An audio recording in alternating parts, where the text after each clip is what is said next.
Kidney മാറ്റിവെക്കൽ ശസ്ത്രക്രിയ Kottayam medical കോളേജിൽ ഓപ്പറേഷൻ ഡേറ്റ് വേണ്ടി കാത്തിരിക്കാതെയും വെറും 2 ലക്ഷം രൂപ ചെലവിലും ഓപ്പറേഷൻ നടത്താൻ പല സ്വകാര്യ ആശുപത്രികളിലും അതേ ചെലവിൽ തന്നെ ചെയ്യുവാൻ സാധിക്കും.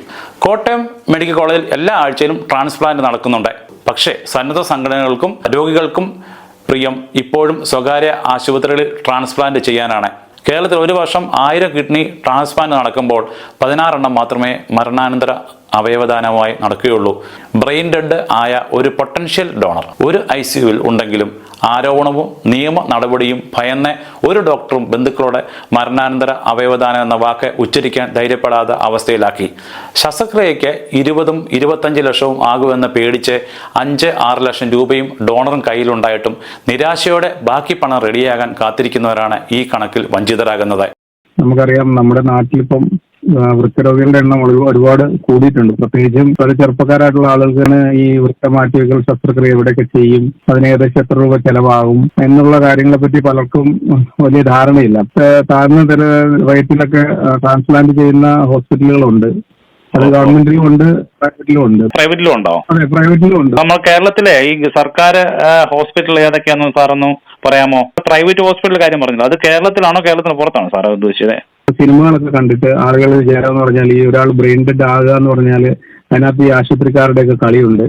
ഒരാൾ ബ്രെയിൻ ഡെഡ് ആയാൽ ആ ബ്രെയിൻ ഡെഡ് ആയ ആളുടെ ബന്ധുക്കളോട് ഇത് ബ്രെയിൻ ഡെഡ് ആണ്, നിങ്ങൾക്ക് മരണാനന്തര അവയവദാനത്തിലുള്ള ഒരു അവസരം ഉണ്ടെന്ന് ധൈര്യപൂർവ്വം ഡോക്ടർമാർക്ക് ഇല്ല. കാരണം എന്താണെന്ന് വെച്ച് കഴിഞ്ഞാൽ അങ്ങനെ ഒരു തുറന്നു പറയുമ്പോൾ ഉടനെ തന്നെ അവർ ഈ ആശുപത്രിക്കാര് എന്റെ മക്കളെ കൊന്നിട്ട് അവയവം എടുക്കാനുള്ള പരിപാടിയാണ് എന്ന് പറഞ്ഞ അവിടെ ഒരു മോശം ആയ ഒരു സീൻ അവിടെ ഉണ്ടാവും. ബ്രെയിൻ ഡെഡ് ആയിട്ടുള്ള പേഷ്യൻസിന്റെ നിന്ന് വൃക്ക നമ്മൾ റിട്രൈവ് ചെയ്യുന്നതിനായിട്ടുള്ള നടപടിക്രമങ്ങൾ വളരെയധികം കോംപ്ലിക്കേറ്റഡ് ആണ്. ഇപ്പൊ ഫേഷ്യൽ യൂസ് ചെയ്യുന്നതോട് പിന്നെ മരുന്നിന്റെ സൈഡ് എഫക്റ്റ് ഒക്കെ കൊണ്ടൊക്കെ ഇങ്ങനെയൊക്കെ ഉണ്ടാകാൻ സാധ്യതയുണ്ട്. ചെലവ് കുറഞ്ഞ രീതിയിലുള്ള ഈ പറഞ്ഞ സർക്കാർ ഹോസ്പിറ്റലിൽ 5 എണ്ണം പറഞ്ഞല്ലോ എന്ന് പറഞ്ഞ പോലെ പ്രൈവറ്റ് ഹോസ്പിറ്റലിൽ ഏകദേശം എത്ര എണ്ണമാണ് സാറിന്റെ അറിവിൽ? എത്ര എണ്ണമാണ് സാറേ? 3.5 ലക്ഷം മുതൽ 4 ലക്ഷം. ആവറേജ് എല്ലായിടത്തും ഒരു 3.5-ന്റെയും 5-ന്റെ ഇടയിലാണ് ആവറേജ്. പ്രിയ സുഹൃത്തുക്കളെ, നമസ്കാരം. മന്ന വ്ളോഗിന്റെ പുതിയൊരു എപ്പിസോഡിലേക്ക് നിങ്ങൾക്ക് ഏവർക്കും സ്വാഗതം. ഞാനിന്ന് നെഫ്രോളജി വൃക്ക രോഗവിദഗ്ധനായ ഡോക്ടറുടെ ഫേസ്ബുക്ക് പോസ്റ്റും ഡോക്ടർ നമ്മുടെ സംശയത്തിന് നമ്മോട് നേരിട്ട് പറയുന്ന മറുപടികളും ഉൾക്കൊള്ളിച്ചാണ് ഈ എപ്പിസോഡ് തയ്യാറാക്കിയിട്ടുള്ളത്. കുറച്ചു കാലങ്ങൾക്ക് മുമ്പ് വരെ കിഡ്നി രോഗം ബാധിച്ചാൽ ജീവിതം അവസാനിച്ചു എന്നൊരു വിശ്വാസമായിരുന്നല്ലോ. എന്നാൽ ഇന്ന് ആ വിശ്വാസമൊക്കെ മാറി. കൂടാതെ ഇന്ന് ചെറുപ്പക്കാർ വരെ കിഡ്നി രോഗികളായി മാറുകയുമാണ്. നമ്മൾ പലരും കിഡ്നി മാറ്റിവെക്കൽ ശസ്ത്രക്രിയയ്ക്ക് സഹായം ചെയ്യുകയോ അല്ലെങ്കിൽ ആ ശ്രമത്തിൽ പങ്കെടുക്കുകയും ചെയ്തിട്ടുള്ളവരാണല്ലോ. നമ്മൾ അറിഞ്ഞിട്ടുള്ളത് 25 ലക്ഷം രൂപ വരെ ഓപ്പറേഷനും അനുബന്ധ ചെലവുകൾക്ക് വേണ്ടിവരും എന്നുള്ളതാണല്ലോ.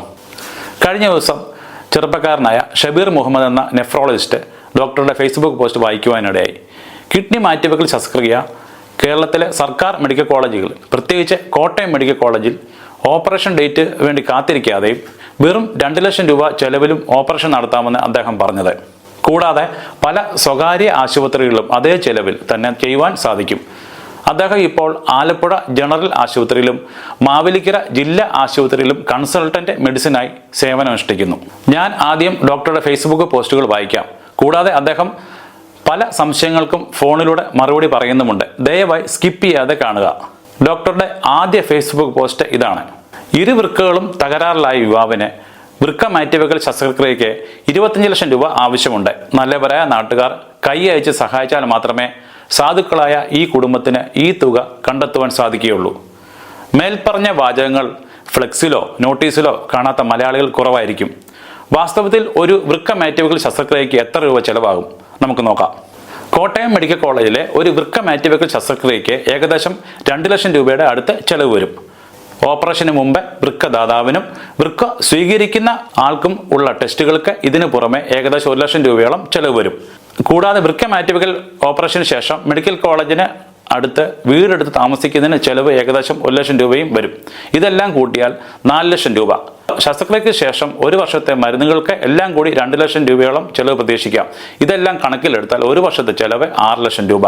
മുഖ്യമന്ത്രിയുടെ ദുരിതാശ്വാസ നിധിയിൽ നിന്ന് 2 ലക്ഷം രൂപ സഹായധനം കിട്ടിയാൽ 4 ലക്ഷത്തിൽ ചെലവ് നിർത്താം. സർക്കാർ മെഡിക്കൽ കോളേജിൽ എല്ലാം ഏകദേശം ഈ റേറ്റാണ്. പക്ഷേ കാലതാമസം വരില്ലേ? അറിയുക. കോട്ടയം മെഡിക്കൽ കോളേജിൽ എല്ലാ ആഴ്ചയിലും ട്രാൻസ്പ്ലാന്റ് നടക്കുന്നുണ്ട്. കാത്തിരിപ്പ് സമയം 0. ടെസ്റ്റുകൾ പൂർത്തിയാക്കാനുള്ള കാലതാമസം മാത്രമേ എടുക്കുകയുള്ളൂ. പക്ഷേ സന്നദ്ധ സംഘടനകൾക്കും രോഗികൾക്കും പ്രിയം ഇപ്പോഴും സ്വകാര്യ ആശുപത്രികളിൽ ട്രാൻസ്പ്ലാന്റ് ചെയ്യാനാണ്. പലതാണ് കാരണം. അന്തസ്സ്, അഭിമാനം, ആഡംബരം ഒക്കെ ബ്രാൻഡഡ് ആശുപത്രിയിൽ ചികിത്സിച്ചാലേ കിട്ടൂ. പിരിക്കുന്നവർക്ക് കൂടുതൽ തുക പിരിക്കാം, അതിൻ്റെ പേരിൽ മേനി നടിക്കാം. സ്വകാര്യ ആശുപത്രിയിൽ 4 ലക്ഷം രൂപ മുതൽ 12 ലക്ഷം രൂപ വരെ ഓപ്പറേഷൻ പാക്കേജ് വാങ്ങുന്ന ആശുപത്രികളുണ്ട്. നമ്മുടെ നാട്ടിലെ ഒരു വൃക്ക രോഗിക്ക് വേണ്ടി പിരിവിടുന്ന സമയത്ത് കാര്യങ്ങൾ മനസ്സിലാക്കാൻ കമ്മിറ്റിക്കാർ എന്നെ സമീപിച്ചു. ഞാൻ ആശുപത്രിയിലെ റേറ്റ് വ്യത്യാസം അവരെ ബോധ്യപ്പെടുത്തി. കുറച്ച് ദിവസങ്ങൾക്ക് ശേഷം ഞാൻ അറിഞ്ഞു ഏറ്റവും മുന്തിയ റേറ്റ് ഉള്ളിടത്ത് ട്രാൻസ്പ്ലാന്റ് ചെയ്യാൻ കമ്മിറ്റി കൂടി തീരുമാനിച്ചു എന്ന്. സഹജീവി രക്ഷപ്പെട്ടോട്ടെ എന്ന് കരുതി തുച്ഛ വരുമാനത്തിന്റെ ഒരു പങ്ക് കൊടുക്കുന്ന പലർക്കും ഇതൊന്നും അറിയില്ല എന്നതാണ് സത്യം. നന്മ മരങ്ങൾക്കും അവർ ഇടപെട്ട് എത്ര കോടികൾ പിരിച്ചു എന്ന് അനുസരിച്ചാണ് അവരുടെ വില. അച്ഛൻ, അമ്മ, മകൻ, മകൾ, സഹോദരൻ, സഹോദരി, മുത്തച്ഛൻ, മുത്തശ്ശി, പേരക്കുട്ടി, ഭാര്യ, ഭർത്താവ് എന്നിവരാരെങ്കിലും വൃക്ക ദാനം ചെയ്യാൻ സന്നദ്ധമാണെങ്കിൽ കുറഞ്ഞ ചിലവിൽ സർക്കാർ മെഡിക്കൽ കോളേജുകൾ ട്രാൻസ്പ്ലാന്റ് ചെയ്യാം. പിരിച്ചെടുക്കുന്ന ഓരോ ചില്ലിക്കാശും വിയർപ്പ് മണക്കുന്നതാണ്. അതുകൊണ്ട് സൂക്ഷിക്കുക. വിമർശനങ്ങളുടെ മറുപടിയായി ഡോക്ടറുടെ ജനുവരി 12 പോസ്റ്റ് വായിക്കാം. വൃക്കകൾ പ്രവർത്തനം നിലയ്ക്കുമ്പോൾ സാധാരണക്കാരൻ സുമനസ്സുകളുടെ സഹായം തേടേണ്ടി വരുന്നു. ഈ അവസ്ഥയിൽ പിരിവുകാർ വൻകിട ആശുപത്രികൾക്ക് മുൻഗണന നൽകുന്നതിനെ വിമർശിച്ച് ഒരു പോസ്റ്റ് എഴുതിയിരുന്നു. കൂടാതെ കുറഞ്ഞ ചെലവിൽ താമസമില്ലാതെ കോട്ടയം മെഡിക്കൽ കോളേജിൽ വൃക്ക മാറ്റിവെക്കൽ ശസ്ത്രക്രിയ നടത്തുന്ന കാര്യവും സൂചിപ്പിച്ചു. പോസ്റ്റ് വ്യാപകമായി ഷെയർ ചെയ്യപ്പെടുകയും ചർച്ച ചെയ്യപ്പെടുകയും ചെയ്തു. അതിൽ ഒരുപാട് പേർ ഉന്നയിച്ച ചില വിഷയങ്ങൾ വ്യക്തമാക്കാനാണ് ഈ പോസ്റ്റ്. ഒന്നാമത്തെ വിഷയം, സർക്കാർ ആശുപത്രികൾ ബന്ധുക്കൾ വൃക്ക മാത്രമേ സ്വീകരിക്കുകയുള്ളൂ. യോജിച്ച വൃക്ക ലഭിക്കാത്ത സാഹചര്യങ്ങളാണ് കൂടുതൽ. അപ്പോൾ പുറത്തുനിന്നും വൃക്ക വാങ്ങേണ്ടി വരുന്നു. ദാതാവിന് കോമ്പൻസേഷൻ നൽകേണ്ടി വരുന്നു. അതുകൂടി ചേർത്താണ് പിരിവ് നടത്തുന്നത്. 2. പല പിരിവുകളും ശസ്ത്രക്രിയയ്ക്ക് വേണ്ടി മാത്രമല്ല, രോഗിക്കും കുടുംബത്തിനും വീടുണ്ടാകില്ല, അല്ലെങ്കിൽ സ്ഥിര വരുമാനം ഉണ്ടാകില്ല. അതുകൂടി പരിഹരിക്കാൻ ആണ് വലിയ സംഖ്യ പിരിക്കുന്നത്. 3. സർക്കാർ മെഡിക്കൽ കോളേജുകളുടെ അവസ്ഥ ഭയാനകമാണ്. സൗകര്യക്കുറവും തിരക്കും ഡോക്ടർമാരുടെയും മറ്റ് സ്റ്റാഫുകളുടെ അവഗണനയും സഹിക്കാൻ പറ്റില്ല. കൂടാതെ ഓരോ കാര്യങ്ങൾക്കും കൂട്ടിരിപ്പുകാർ നെട്ടോട്ടം ഓടേണ്ടി വരുന്നു. കിടപ്പാടം വിറ്റാണെങ്കിലും സ്വകാര്യ ആശുപത്രിയിൽ പോകാൻ ആളുകൾ നിർബന്ധിതരാകുന്നു. ഒന്നാമത്തെ വിഷയം വൃക്കക്ഷാമവുമായി ബന്ധപ്പെട്ടിരിക്കുന്നു. ലോകമെമ്പാടും വൃക്ക തകരാർ സംഭവിച്ച ആളുകൾക്ക് എങ്ങനെയാണ് ഡോണറെ കിട്ടുന്നത്?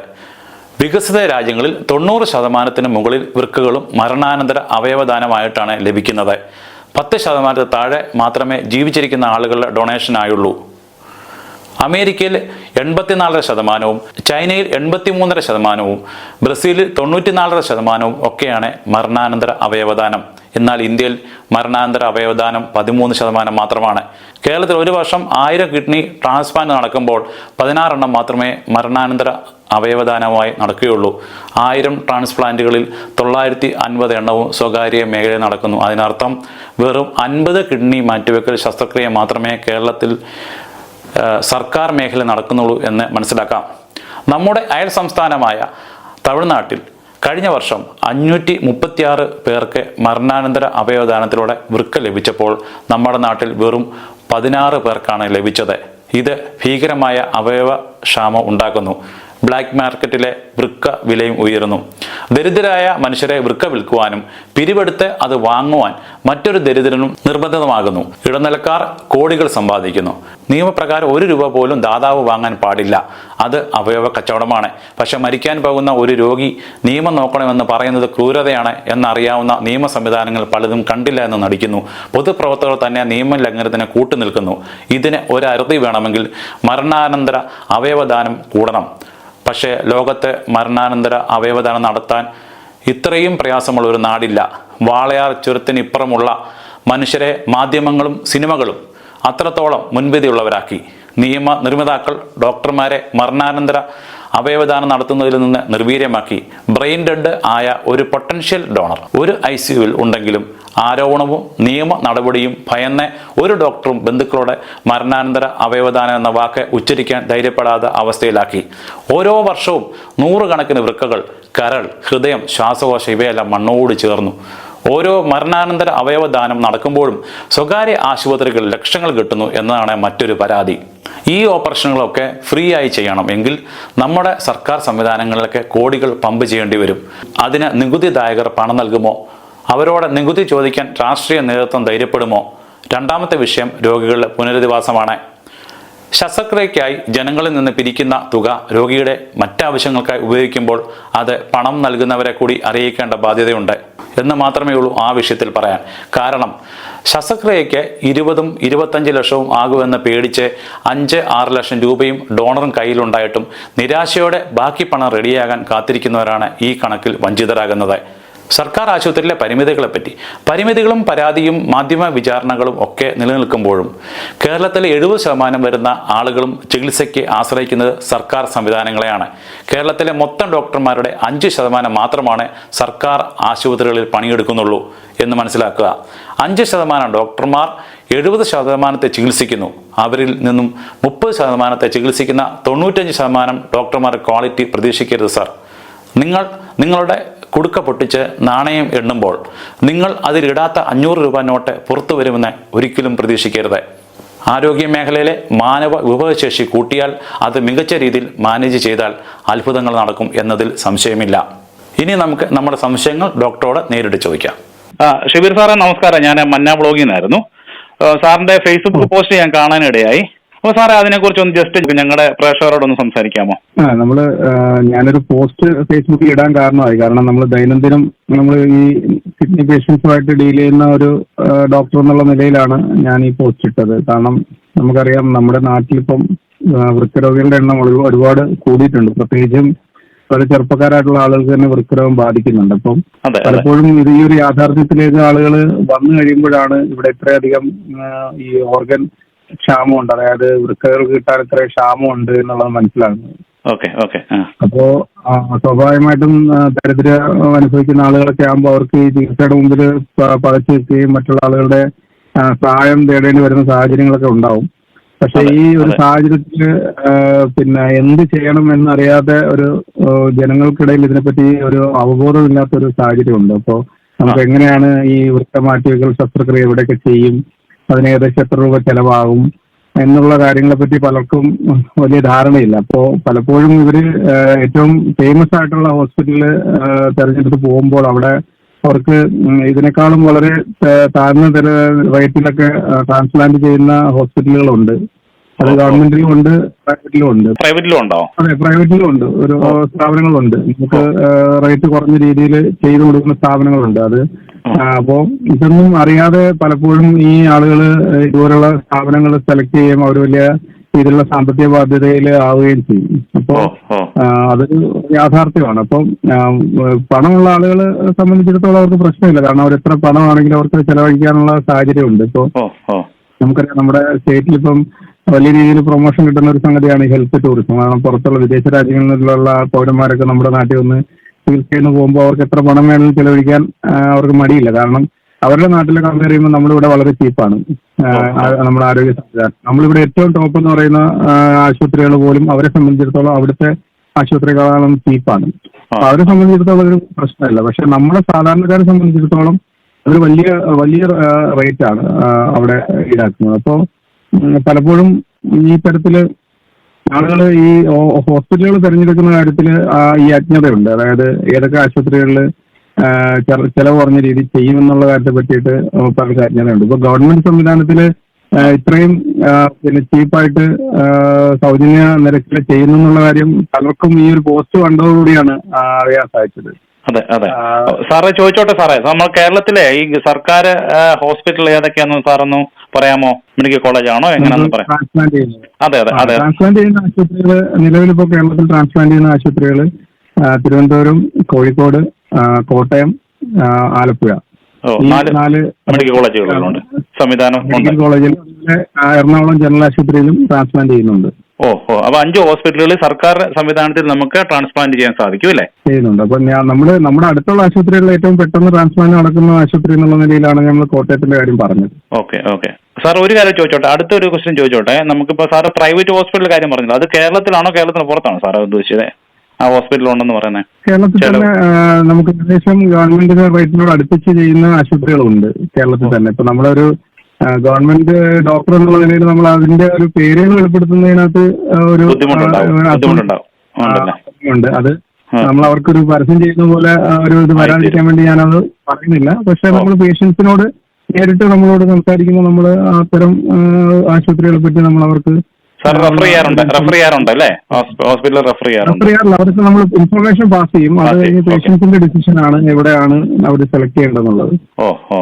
പിന്നെ എന്താന്ന് വെച്ചാൽ ഈ പൊതുവേ ഉള്ള ഒരു ധാരണ എന്ന് പറഞ്ഞാൽ ഇത്രയും അധികം തുക ഉണ്ടെങ്കിൽ ഇത് ചെയ്യാൻ പറ്റത്തുള്ളൂ എന്നുള്ളൊരു ധാരണയുണ്ട്. ആളുകൾ പലരും അതിനകത്ത് വഞ്ചിതരായി അവർക്ക് പറ്റത്തില്ല, ഇത് അവരെ കൊണ്ട് നടക്കുന്ന കേസല്ല എന്നുള്ള രീതിയിൽ പലപ്പോഴും പലരും മുല്ലാതെ ഡയാലിസിസും ചെയ്ത് മുന്നോട്ട് പോകുന്ന പല രോഗികളെയും നമുക്കറിയാം. അപ്പം അവർക്ക് ചിലപ്പോൾ അവരുടെ പിന്നെ വിചാരിച്ചാൽ റേസ് ചെയ്യാവുന്ന ഒരു തുകയായിരിക്കും ഇതിന് ആകെ ചിലവ് വരുള്ളൂ. പക്ഷെ അവര് അത് പറ്റില്ല. ഇവര് പിന്നെ നിരന്തരം കേൾക്കുന്നത് 20 ലക്ഷം 25 ലക്ഷം 30 ലക്ഷം എന്നൊക്കെ ആണല്ലോ. അപ്പൊ അത്രയൊന്നും അവരെ കൊണ്ട് സാധിക്കില്ല എന്നുള്ള രീതിയിൽ ട്രാൻസ്പ്ലാന്റ് ചെയ്യേണ്ട, നമുക്ക് ഡയാലിസിസ് ചെയ്ത് പോകാമെന്ന് പറഞ്ഞ് നിരാശപ്പെട്ടു പോകുന്ന ഒരുപാട് ആളുകളുണ്ട്. അപ്പം അവരെ കൂടി ഉദ്ദേശിച്ചിട്ടാണ് നമ്മൾ ഈ പോസ്റ്റ് നമ്മൾ ഇട്ടത്. സാർ അതിപ്പോ ഞാൻ സാറിന്റെ ഫസ്റ്റ് പോസ്റ്റിൽ സാറ് പറയുന്നത് പ്രകാരം ആൾക്കാർ കമന്റ് ചെയ്തത് നമ്മുടെ അവൈലബിലിറ്റിയാ, കിഡ്നി അവൈലബിലിറ്റിയുടെ കാര്യം പറയുന്നുണ്ടല്ലോ. അപ്പൊ സാറേ അത് നമ്മളുടെ ജനങ്ങളുടെ ഇടയിൽ ഒരു എഡ്യൂക്കേഷൻ ഉണ്ടാകേണ്ട ആവശ്യമുള്ള കാര്യമില്ലേ? അതിന്റെ കാര്യത്തിൽ എങ്ങനെ സാറിന്റെ ഒരു അഭിപ്രായം എങ്ങനെയാ? അവയവദാനം കാരണം നമ്മള് ഒരാൾക്കൊരു ആവശ്യം വരുമ്പോഴാണ് ഇതിന്റെ ഒരു തീവ്രത മനസ്സിലാവുള്ളൂ. അല്ലാതെ ഒരു സാധാരണ ഒരു മനുഷ്യനെ സംബന്ധിച്ചിടത്തോളം അവരെ ഒന്നും നേരിട്ട് അവരുടെ ദൈനംദിന ജീവിതത്തെ ബാധിക്കുന്ന ഒരു സംഭവമല്ല ഈ വൃക്കക്ഷാമവും അവയവക്ഷാമവും ഒന്നും. ഒരാൾക്ക് അവരവരുടെ വീടുകളിലോ അല്ലെങ്കിൽ തൊട്ടടുത്ത ബന്ധുവിനോ സുഹൃത്തുക്കൾക്കോ ഒക്കെ വരുമ്പോഴേ ഇതിന്റെ ഒരു ഗൗരവം മനസ്സിലാകത്തുള്ളൂ. അതുവരെ നമ്മള് ഈ പറഞ്ഞൊരു യാഥാർത്ഥ്യത്തിൽ നിന്നും നമ്മള് മുഖം തിരിച്ച് നിൽക്കുന്ന ഒരു സാഹചര്യമുണ്ട്. ഇപ്പം നമ്മൾ പക്ഷെ എന്ന് വെച്ചാൽ നമ്മൾ വേറെ വികസിത രാജ്യങ്ങളൊക്കെ ഇത്തരം കാര്യങ്ങളൊക്കെ കുറെ കൂടെ ഒരു പ്രൊആക്റ്റീവാണ്. അവർക്കറിയാം ഇതിന് ഇത്രത്തോളം പിന്നെ അവയവങ്ങൾ ഒരു വർഷം വേണമെന്ന് പറഞ്ഞാൽ അത് അവൈലബിൾ ആക്കാനുള്ള രീതിയിലുള്ള പ്രൊമോഷൻ ആക്ടിവിറ്റികളും അതുപോലെ തന്നെ അതിനെ പ്രോത്സാഹിപ്പിക്കാനുള്ള നടപടികളും എല്ലാം അവിടെ ഉണ്ട്. ഇപ്പം ഞാൻ ഒരു പോസ്റ്റ് ഇട്ടിരുന്നു. അതായത് നമ്മള് യൂറോപ്യൻ രാജ്യങ്ങൾ അതുപോലെ തന്നെ ചൈന ഇങ്ങനെയുള്ള രാജ്യങ്ങളിലൊക്കെ ഈ അവയവങ്ങൾ അവർ ലഭ്യമാക്കുന്നത് മരണാനന്തര അവയവദാനത്തിലൂടെയാണ്. അതായത് 90% അവയവങ്ങളും അവിടെ കിട്ടുന്നത് ഈ മരണാനന്തര അവയവദാനത്തിലൂടെയാണ്. അവിടെ പല രാജ്യങ്ങളിലും നമുക്ക് ഒരാൾ ബ്രെയിൻ ഡെഡ് ആയാൽ അത് അവര് വേണ്ട എന്ന് പറയാത്തിടത്തോളം അത് ഓർഗൻ ഡൊണേറ്റ് ചെയ്യും. അതാണ് അവിടുത്തെ രീതി. നമ്മുടെ ഇവിടെ അങ്ങനെയല്ല. നമ്മുടെ ആൾ ബ്രെയിൻ ഡെഡ് ആയാൽ അത് അവര് പിന്നെ സമ്മതിച്ചാൽ മാത്രമേ നമ്മൾ എടുക്കാൻ പറ്റത്തുള്ളൂ. മറ്റേതാണെങ്കിൽ അങ്ങനെയല്ല. അവര് നോ പറഞ്ഞാൽ എടുക്കത്തില്ല, അല്ലെങ്കിൽ എല്ലാ കേസുകളും എടുക്കും. ഓപ്റ്റ് ഔട്ട് എന്നാണ് അതിന് പറയുന്നത്. അപ്പോൾ അങ്ങനെ വരുമ്പോൾ ഒത്തിരി കേസുകൾ ഇതുപോലെ കാൻഡിഡേറ്റ്സ് ഒത്തിരി കേസുകൾ നമുക്ക് ട്രാൻസ്പ്ലാന്റ് എലിജിബിൾ ആയിട്ടുള്ള കേസുകൾ ഒത്തിരി കിട്ടും. അപ്പം അവിടെയൊക്കെ നമ്മൾ വിദേശ രാജ്യങ്ങളിലോട്ടൊന്നും പോകണ്ട. നമ്മുടെ അയൽ സംസ്ഥാനമായിട്ടുള്ള തമിഴ്നാട്ടിൽ കഴിഞ്ഞ വർഷം തന്നെ മാത്രം ഏതാണ്ട് 512 റീനൽ ട്രാൻസ്പ്ലാന്റ് ആണ് ഈ മരണാനന്തര അവയവദാനത്തിലൂടെ നടന്നത്. ഒറ്റ വർഷം കൊണ്ട് നടന്ന കഥയാണ് പറയുന്നത്. നമ്മുടെ കേരളത്തിൽ ഒരു വർഷം നടക്കുന്ന ട്രാൻസ്പ്ലാന്റ് 1000 ആണ്.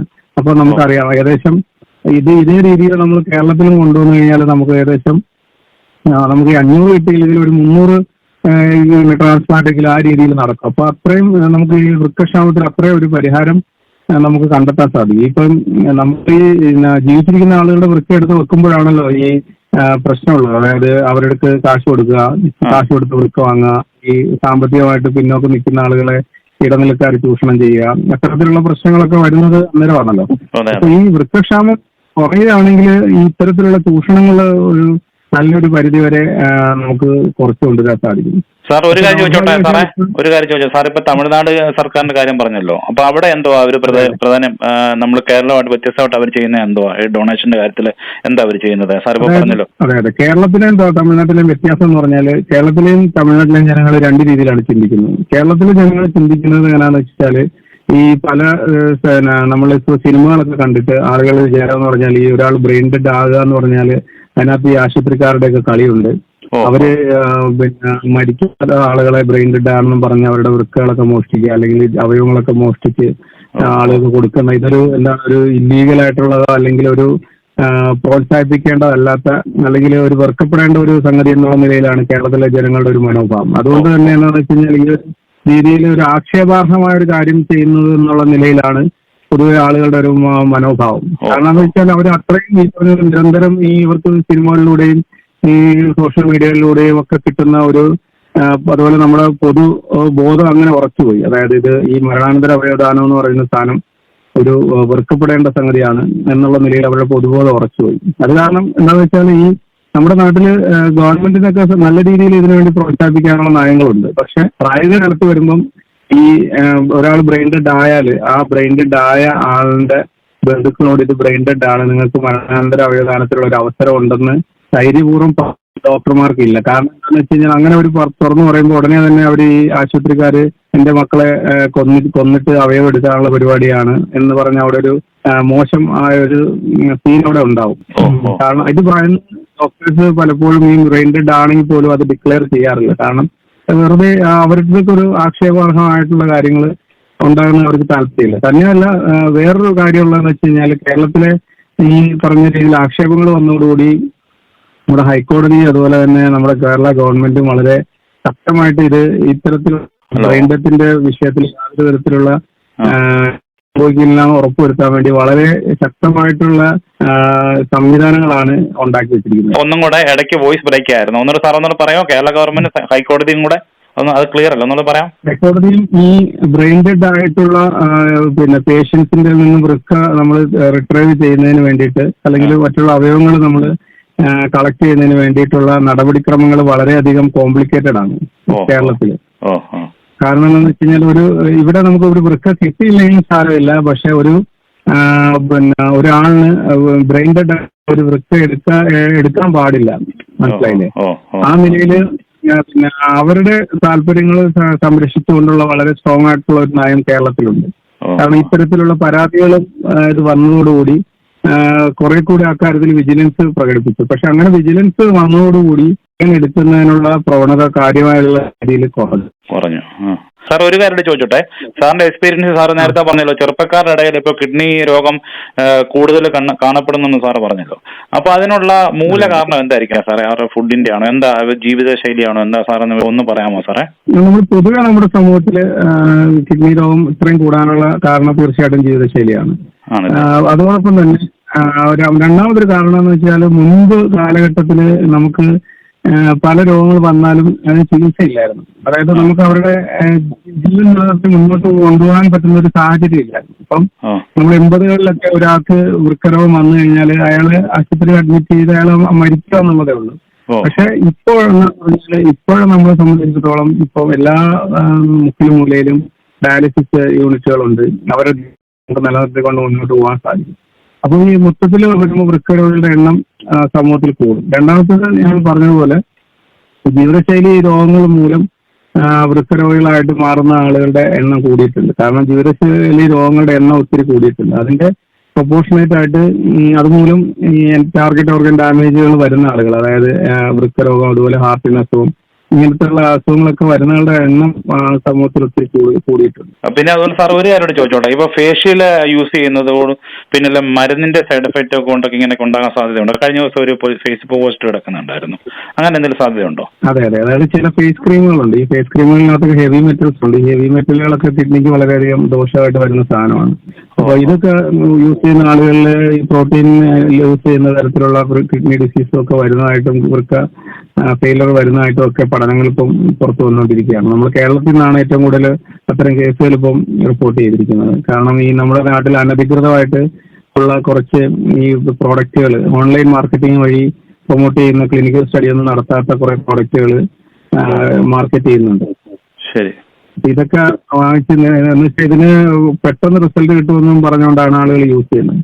പക്ഷെ അതിന്റെ സൈഡ് എഫക്റ്റ് ആയിട്ട് ഇത്തരത്തിലുള്ള പ്രശ്നങ്ങൾ കാണപ്പെടുന്നുണ്ട്. ഓക്കെ. അപ്പൊ സാറേ, ഇതിന്റെ സൊല്യൂഷൻ എന്ന് പറഞ്ഞാൽ നമ്മുടെ കേരളത്തിലുള്ള ആൾക്കാരുടെ ചിന്താഗതി മാറണം. പിന്നെ നിയമം കുറച്ചുകൂടെ കർശന നിയമങ്ങൾ കുറച്ചുകൂടെ ലഘൂകരിക്കണം. സർക്കാരും അതിന് ഇടപെടണം എന്നുള്ള കാര്യം സാറേ അതിന്റെ ഒരു സൊല്യൂഷൻ ആയിട്ട് പറയുന്നത് അല്ലേ?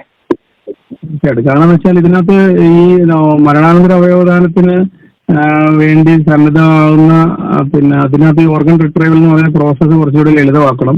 അങ്ങനെ ചെയ്യുന്ന ഡോക്ടർമാരെ നമ്മൾ കുറച്ചുകൂടെ വിശ്വാസത്തിലെടുക്കണം.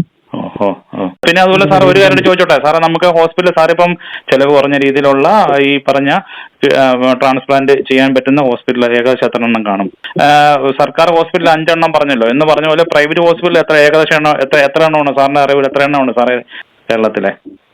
ചെലവ് കുറഞ്ഞ രീതിയിൽ ട്രാൻസ്പ്ലാന്റ് ചെയ്യുന്ന ഹോസ്പിറ്റലുകളാണ് കൂടുതലും. അതായത് നമുക്കൊരു 3.5 ലക്ഷം മുതൽ 4 ലക്ഷം. ആവറേജ് എല്ലായിടത്തും ഒരു 3.5-ന്റെയും 5-ന്റെ ഇടയിലാണ് ആവറേജ് വരുന്ന റേറ്റ് വരുന്നത്. പക്ഷെ പല ആശുപത്രികളിലും 9, 10, 12 ഒക്കെ വാങ്ങുന്ന ആശുപത്രികളുണ്ട്. പക്ഷെ അങ്ങനെയുള്ള ആശുപത്രികളിലെ ഫേമസ് ഹോസ്പിറ്റലുകൾ ആയതുകൊണ്ട് അത്തരത്തിലുള്ള ഹോസ്പിറ്റലുകളിലെ ആളുകൾ കൂടുതലായിട്ട് പോകുന്നുണ്ട്. ടോപ്പ് പൈസ കൊടുത്താൽ ടോപ്പ് ട്രീറ്റ്മെന്റ് കിട്ടുമെന്നാണല്ലോ ആളുകൾ എല്ലാവരും പ്രതീക്ഷിക്കുന്നത്. വിശ്വാസം, ആളുകളുടെ ഒരു വിശ്വാസം, ഒരു പ്രതീക്ഷയാണ് അത്. അവിടെ ഒരു ഇല്ലേ സാർ പറയുന്നത്? സാർ അങ്ങനൊന്നും ഇല്ലല്ലോ. ഇപ്പൊ തന്നെ സർക്കാർ ആശുപത്രികളിലെ മെഡിക്കൽ കോളേജിലൊക്കെ നല്ല ട്രീറ്റ്മെന്റ് ആണല്ലോ. ട്രാൻസ്പ്ലാന്റ് പേഷ്യൻസിന് എല്ലാ മെഡിക്കൽ കോളേജുകളിലും ടോപ്പ് പ്രയോറിറ്റിയാണ്. അവരെ നോർമൽ ഒ പിയിലല്ല അവരെ നോക്കുന്നത്. അതിനുവേണ്ടി പ്രത്യേകമായിട്ട് ട്രാൻസ്പ്ലാന്റ് ഒ പി ഒക്കെ ഉണ്ട്. സാർ ഇപ്പം വർക്ക് ചെയ്യുന്നത് എവിടെ? മാവേലിക്കരയാണോ? ഇപ്പം സാർ എവിടെ വർക്ക് ചെയ്യുന്നത്? മാവേലിക്കരയിലാണ് മെയിനായിട്ടും വർക്ക് ചെയ്യുന്നത്. പിന്നെ ആലപ്പുഴ ജനറൽ ആശുപത്രിയിലും പോകുന്നുണ്ട്. അവിടെ എന്ത് ഡെസ്റ്റിനേഷൻ സാർ മാവേലിക്കര ഹോസ്പിറ്റലിൽ? ഞാൻ ആലപ്പുഴയില് നെഫ്രോളജിസ്റ്റ് ആയിട്ടാണ് പോകുന്നത്. മാവേലിക്കരയിൽ ജനറൽ മെഡിസിനിലാണ്. ഇവിടെ നമ്മൾ ഡയാലിസിസും അതുപോലെ ട്രീറ്റ്മെന്റും മറ്റു നെഫ്രോളജി സർവീസുകളും കൊടുക്കുന്നുണ്ട്. ചെയ്യുന്നുണ്ട്. ശരി. അപ്പോൾ ശരി സാറേ, ഇത്തരം വിവരങ്ങൾ പങ്കുവച്ചതിന് വളരെ നന്ദി കേട്ടോ സാറേ. Okay, thank you sir. നിങ്ങൾക്ക് ഈ എപ്പിസോഡ് ഇഷ്ടപ്പെട്ടുവെങ്കിൽ ദയവായി ഈ വീഡിയോ ഷെയർ ചെയ്യുക. ഈ ചാനൽ സബ്സ്ക്രൈബ് ചെയ്തിട്ടില്ല എങ്കിൽ ഈ ചാനൽ ഒന്ന് സബ്സ്ക്രൈബ് ചെയ്യുക. നന്ദി. Thank you.